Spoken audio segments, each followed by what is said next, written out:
আসসালামু আলাইকুম বন্ধুরা, আমি আশাদুল। স্বাগতম তোমাদের ট্রাভেল ব্লগ ট্রাভেলার আশাদুলে। আজকে আমি যাচ্ছি গুজরাটের একটি অসাধারণ স্থান, যা শুধু ভারতে নয়, পুরো বিশ্বে বিখ্যাত স্ট্যাচু অফ ইউনিটি। চলো দেখে আসি এই বিশাল মূর্তি এবং এর আশেপাশে দর্শনীয় স্থানসমূহ।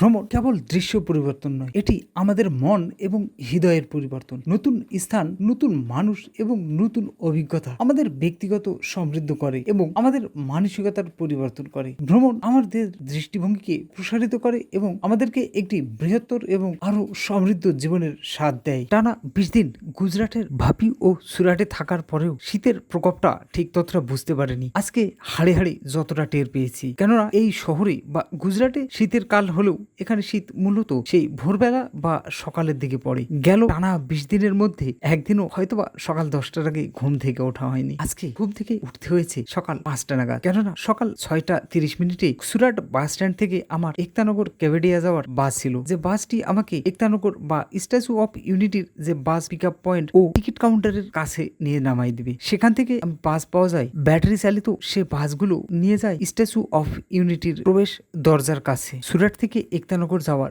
যে রাস্তাটা, সেটা সত্যি অনেক সুন্দর রাস্তা এবং স্ট্যাচু অফ ইউনিটির টিকিট কাউন্টার বা বাস পিক আপ পয়েন্ট থেকে যে বাস সার্ভিসগুলো পাওয়া যায় সেগুলো সম্পূর্ণই বিনামূল্যে। এবারে স্ট্যাচু অফ ইউনিটির টিকিট নিয়ে কিছু জেনে নেওয়া যায়। স্ট্যাচু অফ ইউনিটির টিকিট বেশ কিছু ট্রাভেল এজেন্সি অনলাইনে বিক্রি করে থাকে। এছাড়াও স্ট্যাচু অফ ইউনিটির নিজস্ব ওয়েবসাইট আছে, যে ওয়েবসাইট থেকে আপনারা সহজেই ডুয়েল কারেন্সি কার্ডের মাধ্যমে টিকিট করতে পারেন। অথবা আপনারা যদি টিকিট আগে থেকে বুকিং না করে থাকেন, এই বাস পিক আপ পয়েন্ট থেকেও আপনারা টিকিট করতে পারেন। এখানে একটি বুকিং কাউন্টার আছে, যদিও বা সেখানে কোনো ক্যাশ টাকা সংগ্রহ করা হয় না। সেখানে পেমেন্টের একমাত্র মাধ্যম হচ্ছে অনলাইন অথবা কার্ডে পেমেন্ট করতে হবে। কিন্তু এই স্ট্যাচু অফ ইউনিটি ভ্রমণের বিশেষ কিছু স্লট রয়েছে। প্রতিদিন নির্দিষ্ট কিছু মাত্র পর্যটকই সেখানে ভ্রমণ করতে পারে, কারণ সেটারও একটা ধারণ ক্ষমতা নির্ধারিত আছে। নির্ধারিত ধারণ ক্ষমতার অতিরিক্ত পর্যটক সেখানে প্রবেশ করতে দেওয়া হয় না। আর এই স্ট্যাচু অফ ইউনিটিটা হচ্ছে একতানগর। আপনারা একতানগর সুরাট থেকে আসার জন্য ট্রেনও পেয়ে যাবেন, অ্যাভেলেবেল ট্রেন আছে।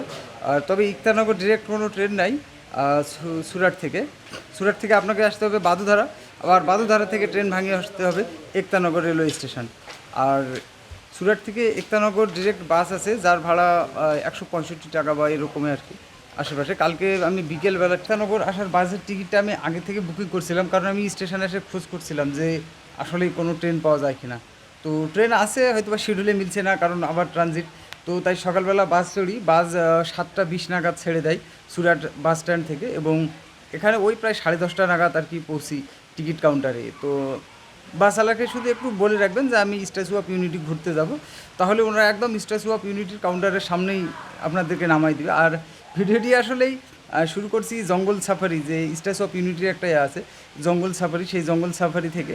আর এখানে আরেকটা বিষয় আপনাদেরকে বলে রাখি, এই জঙ্গল সাফারিতে মানে সবচেয়ে প্যারাদায়ক বিষয় হলো এই যে এটা হচ্ছে টিকিটটা আমি কালকে অনলাইনে বুকিং করছিলাম আমার ডুয়েল কারেন্সি কার্ড দিয়ে, বাংলাদেশি কার্ড, যেটাকে ডলারে পেমেন্ট দিয়েছি। এবং আপনারা এখানে আসেও টিকিট পাবেন, তবে সেটা আপনাকে অবশ্যই কার্ডে পেমেন্ট করতে হবে। এখানে আর কি ক্যাশ পেমেন্ট নেয় না, আপনাকে কার্ডেই পেমেন্ট করতে হবে। তবে কিছুটা আর কি মনের ভিতর সন্দেহ থেকে যায় যে এখানে আসে স্লট ফাঁকা পাবেন কি না পাবেন না। এখানে প্রতি 2 ঘন্টা পর পর একটা করে স্লট হয়, যেমন 10টা থেকে 12টা, 12টা থেকে 2টা, আবার 2টো থেকে 4টা। এই স্লটগুলো মূলত স্ট্যাচু অফ ইউনিটি এবং স্ট্যাচু অফ ইউনিটির ভিতরে যে লিফট আছে সেই লিফট দিয়ে উপরে ওঠার এই স্লটগুলো। আর সবচেয়ে মূল বিষয় হলো, আপনারা যদি অনলাইনে টিকিট করেন, এইরকম 4 পেজের একটা টিকিট দিবে আপনাকে। এই যে টিকিটটা, এটা 4 পেজের একটা টিকিট পাবেন আপনি। তো এই টিকিটটা আর কি সঙ্গে করে ক্যারি করা বা বহন করা এটা একটু ঝামেলাপূর্ণ। এটা হচ্ছে টিকিট কাউন্টার। যারা আপনারা টিকিট করে আসেননি, তারা এই জঙ্গল সাফারির জন্য এখানেও টিকিট করতে পারেন। আর এদিকটা এন্ট্রি। আর এখানে আছে একটা সুভেনির শপ, যে শপ থেকে আর কি কিছু কেনার আর কি থাকে, বিভিন্ন কিছু যে কেনার সামগ্রী এই জঙ্গল সাফারির, সেটা। আর এটা হচ্ছে মেইন গেট। আর স্ট্যাচু অফ ইউনিটি থেকে জঙ্গল সাফারি, এখান থেকে স্ট্যাচু অফ ইউনিটি সমস্ত বাস যে সার্ভিসগুলো আছে, এসি বাস সার্ভিস, এগুলো সম্পূর্ণটাই বিনামূল্যে। এ পাশটা হচ্ছে ক্যান্টিন, ও পাশে ক্যান্টিন আছে, এ পাশ থেকে কিনে আপনারা এখানে খেতে পারবেন। আর এটা হচ্ছে এক্সিট পয়েন্ট, এবং এখানে একটা কৃত্রিম ঝর্ণা বানানো আছে, যেটা সত্যি অনেক সুন্দর।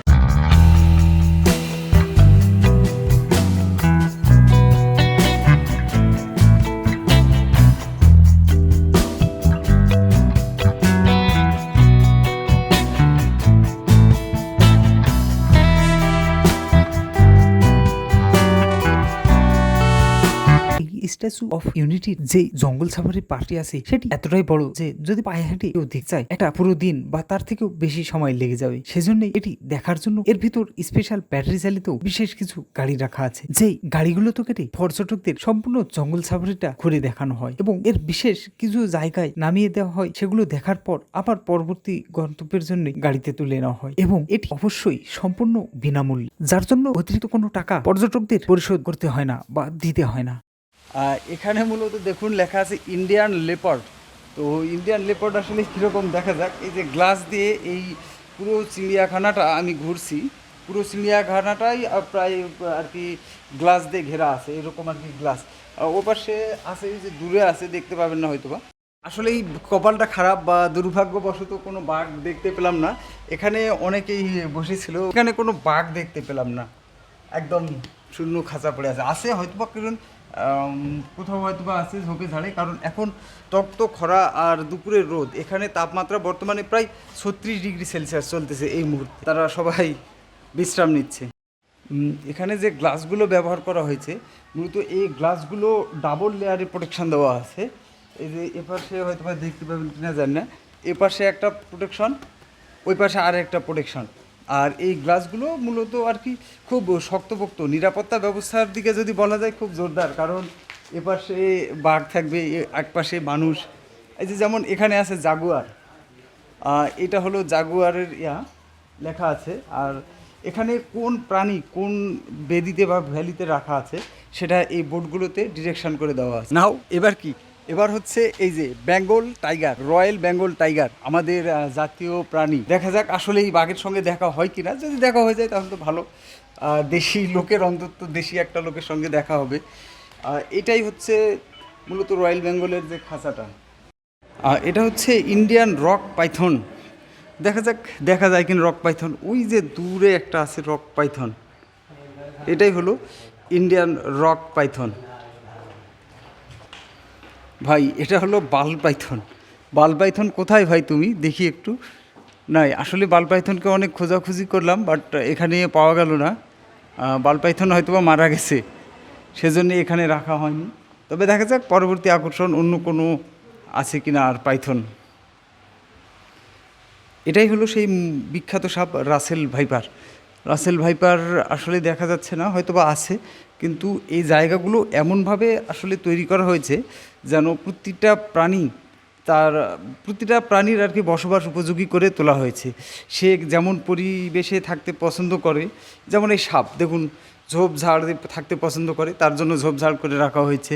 ওপাশে হরিণ দেখেছি যেমন উন্মুক্ত পরিবেশে থাকতে পছন্দ করে, হরিণকে উন্মুক্ত পরিবেশে রাখা হয়েছে। ঠিক এমনটাই প্রতিটা প্রাণীকেই এখানে নিরাপত্তার সঙ্গে রাখা হয়েছে এবং প্রতিটা নিরাপত্তাই শতভাগ নিশ্চিতকরণের জন্য সর্বদা লোকজন বা গাইড অবস্থান আছে। এই মুহূর্তে যেখানে আছি এটা হচ্ছে এই টিকিটেরই একটা অন্তর্ভুক্ত ভ্যালি অফ ফ্লাওয়ার গার্ডেন, এবং সামনেই যে দেখা যাচ্ছে সেটাই হচ্ছে স্ট্যাচু অফ ইউনিটি। এই ভ্যালি অফ ফ্লাওয়ার গার্ডেনের টিকিট মূল্য সম্পূর্ণ ফ্রি। এবং আমি এই যে ভুলভুলাইয়াতে যে প্রবেশের গেটটা খুঁজতে গেছিলাম, ওটা আসলে ওইদিকে না, ওটা ভুলভুলাইয়া প্রবেশের গেটটা হচ্ছে এই পার্কিং লটের এখানে। এবং এই ভুলভুলাইয়াতে আর কি ঢুকতে গেলে 100 টাকা করে প্রতিজনের টিকিট লাগে। তো এখানে আমার সঙ্গে একটা দুর্নীতি হয়ে গেছে। তো যাই হোক, যেখান থেকেই ভুল আর কি সেখান থেকেই শিক্ষা হয়। তো এখান থেকে আমি যে বিষয়টা শিখতে পারলাম যে স্ট্যাচু অফ ইউনিটি টিকিট যে বুকিং করা যায় ওয়েবসাইট থেকে, যে বিভিন্ন এজেন্টের মাধ্যমে আর কি, ওই এজেন্ট ওয়েবসাইটগুলো আছে, তো সেখান থেকে যদি আপনারা বুকিং করেন আপনাদের এক্সট্রা চার্জ লাগবে। যেমন আমার টিকিটের দাম হচ্ছে 580 রুপি, কিন্তু আমার কাছ থেকে বা আমার কার্ড থেকে কাটানো হয়েছে প্রায় 820 রুপির মতো কাটছে আমার কার্ড থেকে। কিন্তু অনলাইনে যেটার প্রাইস ছিল 750 রুপি। আমি মনে করছিলাম যে সবগুলো মিলে হয়তোবা এই টিকিটের মূল্যটা, কিন্তু না, পরবর্তীতে দেখতে পাচ্ছি যে এখানে এক্সট্রা কিছু চার্জ যুক্ত করা হয়েছে এবং সব কিছু মিলাই আর কি এরকম দামটা আসছে। তো যাই হোক, আপনারা যারা টিকিট বুকিং করাবেন তারা একটু দেখে শুনে বুকিং করবেন। বিষয়টা আসলে এখানে কি এতটুকুই বিষয় যে আপনারা যদি অনলাইনে বুকিং না করে এখানে এসে বুকিং করাতে চান তাহলে আপনার হয়তো বা স্লট হবে না, আবার স্লট অনুযায়ী আপনাদের সময়টা মিলবে না। তো সেটাও একটা ঝামেলা। আবার অনলাইনে যখন টিকিট বুকিং করাতে যাবেন যে এক্সট্রা চার্জ লাগে, সেটাও আরেকটা প্যারাদায়ক আমাদেরকে। তো যারা আর কি বুকিং করাবেন বা আসবেন এখানে একটু দেখে শুনে আসবেন, তো আমার মতো প্রতারিত হওয়া থেকে একটু রক্ষা পাবেন তাহলেই, যেমনটা আমি আর কি প্রতারিত হয়েছি। এইটা হচ্ছে সেলফি পয়েন্ট, বা এখান থেকে যে সর্দার বল্লভভাই প্যাটেলের যে স্ট্যাচুটা সেটা আর কি সম্পূর্ণ পরিষ্কার দেখা যায়। তো এই পাশেই একদম নদীর উপরে, নর্মদা নদীর উপরেই এই সেলফি পয়েন্টটা আর কি। এই মুহূর্তে এই যে আমার পিছনে যেটাই দেখছেন এটাই হচ্ছে সেই statue of unity Sardar Vallabhbhai প্যাটেলের, এবং এই যে পাশে যে নদীটা এটা হচ্ছে নর্মদা নদীর উপরে অবস্থিত এই স্ট্যাচু অফ ইউনিটিটা।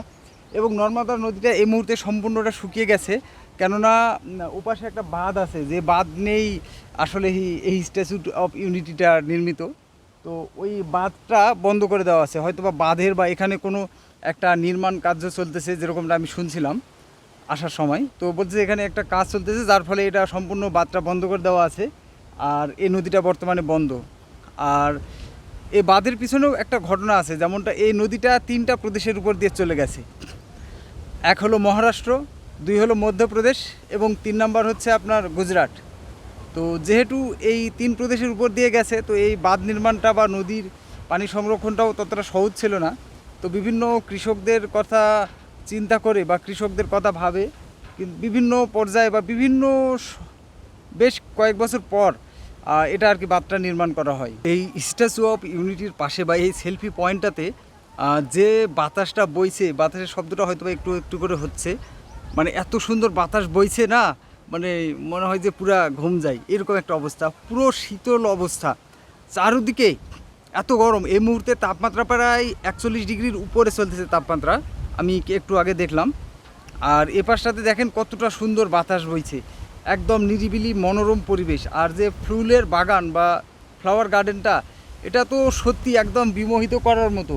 একদম দেখুন ওই যে নিচে পর্যন্ত আছে নদীর উপরে, আবার এ পাশে যদি দেখা এ পাশেও নিচে আছে, এবং এই পাশে ওই যে দূরে আছে, হয়তো বা কতটা দেখা যাচ্ছে জানি না, একদম ওই যে আমার নখের সামনেই, হ্যাঁ ওইখানে বসে দেখার মতো জায়গা আছে। আর সবচেয়ে আরেকটা বিষয়, যে আজকে কপালটা খারাপ না ভালো সেটা জানি না, আজকে যে এই স্ট্যাচু অফ ইউনিটিটা এটাতে একটা লেজার শো হয় বা লেজার লাইট হয়, যেটা প্রতিদিন সন্ধ্যাবেলা হয়।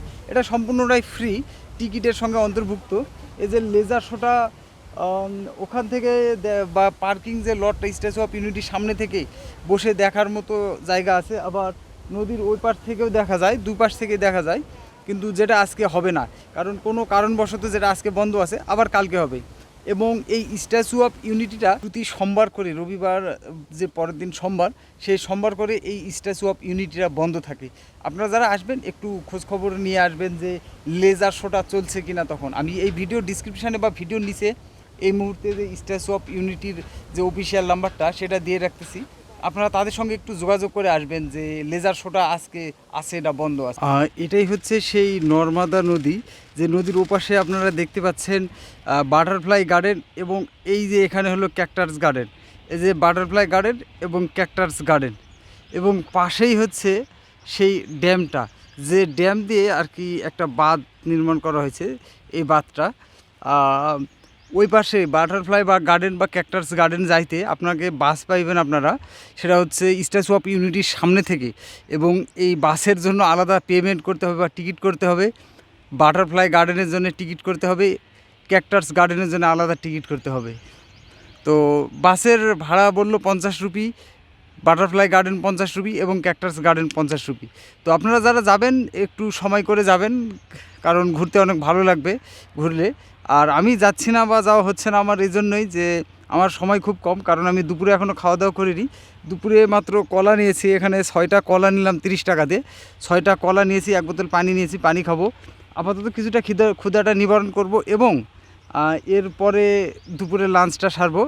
আর তার আগে যাব ওই যে রাবার ড্যামের উপরে যে অংশটা, সে উপর থেকে দেখতে আসলে কেমন দেখা যায়। আর ড্যামটা ঠিক এমনভাবে নির্মাণ করা হয়েছে যে সবগুলো গেট বা দরজা বন্ধ করে দেওয়াতেই কিন্তু কোনো পানি কিন্তু নিচে আসছে না। এটা কিন্তু হচ্ছে সেই ড্যামের ভিউ পয়েন্ট। এই জায়গায় লোকেশনটা আপনারা ঠিক ওই বাস স্ট্যান্ডের পাশেই, বাস স্টপের পাশেই হলো ড্যাম ভিউ পয়েন্ট লেখা আছে। আপনারা এখানে আসবেন, আসে সময় কাটাতে দেখতে পারেন। এবং উপরে ওই যে দেখতে পাচ্ছেন জঙ্গল সাফারির যে ইয়াগুলো দেখেছিলাম, টেন্টগুলো, সেই টেন্টগুলো হলো উপরে জঙ্গল সাফারির পাশেই, এবং এখানে কিছু সিট রাখা আছে যে সিটগুলো থেকে আসলে আর কি ড্যামটা ভিউ করা যায়। এখানে মূলত বিকেলবেলা বা সন্ধ্যার দিকে লোকজন বেশি হয়, এখন তো দুপুরের রোদ, সেজন্যেই কেউ নেই। আর আমি আসছি যেহেতু আমার সময় খুব কম, কারণ সন্ধ্যাবেলা আমার টিকিট আছে, আর লেজার শোটা শেষ হওয়ার সঙ্গে সঙ্গেই টিকিট আছে। তো আজকে আবার একজন গার্ড বললো যে আজকে নাকি লেজার শো হবে, তো যদি হয় অবশ্যই আপনাদেরকে লেজার শোটাও দেখাবো।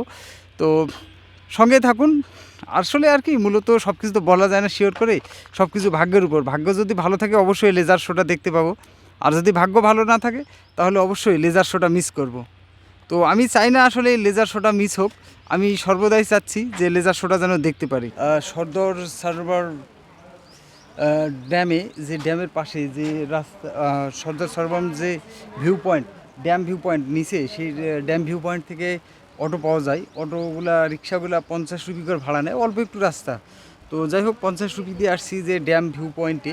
এটা হচ্ছে ভিউ পয়েন্টের নিচের অবস্থা, এবং এই যে মাথার উপরের যে তারগুলো আছে, এই তারগুলো থেকে মূলত এই যে ড্যামটা, সর্দার সরোবর যে ড্যাম আছে, এই ড্যামের এই পাশটাতে আর কি বিদ্যুৎ তৈরি হয়, জলবিদ্যুৎ তৈরি হয়, এবং এখান থেকে সেই বিদ্যুৎগুলো সাপ্লাই করা হয়। এটা হচ্ছে সেই বিদ্যুৎ সাপ্লাইয়ের যে অফিসটা বা বিদ্যুৎ সাপ্লাইয়ের স্টেশন, এখান থেকে আর কি বিদ্যুৎটা সাপ্লাই করা হয়, দেশের বিভিন্ন প্রান্তে বা বিভিন্ন জায়গায় যায়।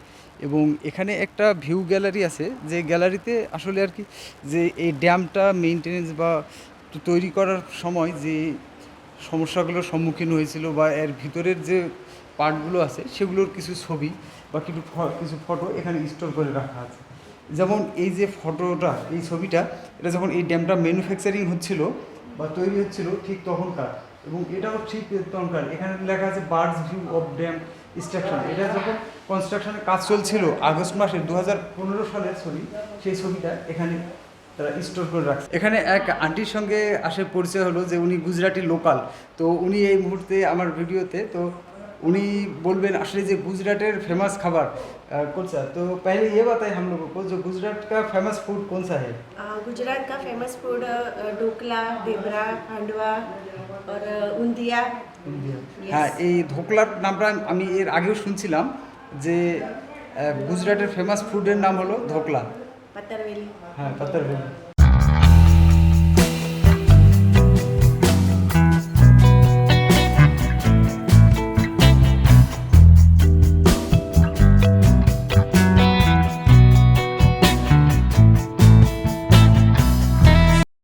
এই জঙ্গল সাফারিতে শতভাগ যাত্রী সেবা দেওয়ার জন্য যে গাড়িগুলো, এই গাড়িগুলো মূলত আর কি আমদানি করা হচ্ছে, যেন যাত্রীদেরকে শতভাগ নিশ্চিতভাবে সেবা দেওয়া যায়। কারণ বর্তমানে এত পর্যটক আসছে, আজকে বেশ কয়েকটা স্কুল আসছে, আর একটা স্কুল আসলে তো বুঝতেই পারতেছেন সেটা কি অবস্থা। প্রচণ্ড ছাত্রছাত্রী বা প্রচণ্ড পর্যটক হচ্ছে আর কি এই বর্তমানে স্ট্যাচু অফ ইউনিটিতে। অনেকেই ঘুরতে আসছে সবাই। আর এই যে এপাশে এটা হলো ভুলভুলাইয়া, এটা ভুলভুলাইয়া, আর এপাশে হচ্ছে জঙ্গল সাফারি, আর এটা হচ্ছে মেন রোড। এই ভুলভুলাইয়া আমি ঢুকতে চাইছিলাম, বাট এন্ট্রি গেটটা ওদিকে আছে। একজন বলল যে এন্ট্রি গেটটা বন্ধ, তাই ভুলভুলাইয়া আর যাওয়া হলো না। এখানে একটা মজার জিনিস দেখলাম, এই যে সোলার প্যানেলগুলো আছে, এই প্যানেলগুলো দিয়ে যে পর্যটক পরিবহন করার যে বাসগুলো আছে, এই যে পিছনে বাসটা দেখতে পাচ্ছেন, এই বাসগুলো আসলে চার্জ করা হয়। তাহলে এটা এই পার্কিং লট, এটা আর কি একটা পার্কিং লট, এই পার্কিং লটে যে গাড়িগুলো থাকতেছে সেটা ঠান্ডা থাকতেছে, প্লাস ছায়া হচ্ছে, এবং এই গাড়িগুলো বা ইলেকট্রিক ভেহিকেলগুলো চার্জিং হচ্ছে। মানে একসঙ্গে দুটোই, একই সঙ্গে দুটোই কাজ করতেছে। এই মুহূর্তে আসি যে ফ্লাওয়ার অফ ভ্যালি অফ ফ্লাওয়ারের যে আউট গার্ডেনটা রয়েছে বা আউট স্পেসটা রয়েছে, সেখান থেকেই মূলত এই বাস সার্ভিসটা আবার পাবেন আপনারা স্ট্যাচু অফ ইউনিটি বা স্ট্যাচুর কাছে যাওয়ার জন্য। এই বাস সার্ভিসটা না সম্পূর্ণটাই ফ্রি, আপনারা যে টিকিট করবেন সেই টিকিটের সঙ্গে এই বাসের সার্ভিসটা অন্তর্ভুক্ত, বাসের ভাড়াটা। আর এই বাসগুলো সম্পূর্ণটাই এসি, একদম শীতাতাপ নিয়ন্ত্রিত, ব্যাটারি চালিত, ব্যাটারি এবং ইঞ্জিন দুটোই আছে। এই যে এই মুহূর্তে ইঞ্জিনটা চালু হয়ে গেল, যখন কি ব্যাটারিতে চার্জ হয়তো বা কম থাকে তখন হয়তো বা ইঞ্জিনটা চালু হয়ে যায়। সম্পূর্ণ শীতাতাপ নিয়ন্ত্রিত এবং খুব সুন্দর বাস, দেখুন একদম মনোরম পরিবেশে আপনারা যেতে পারবেন।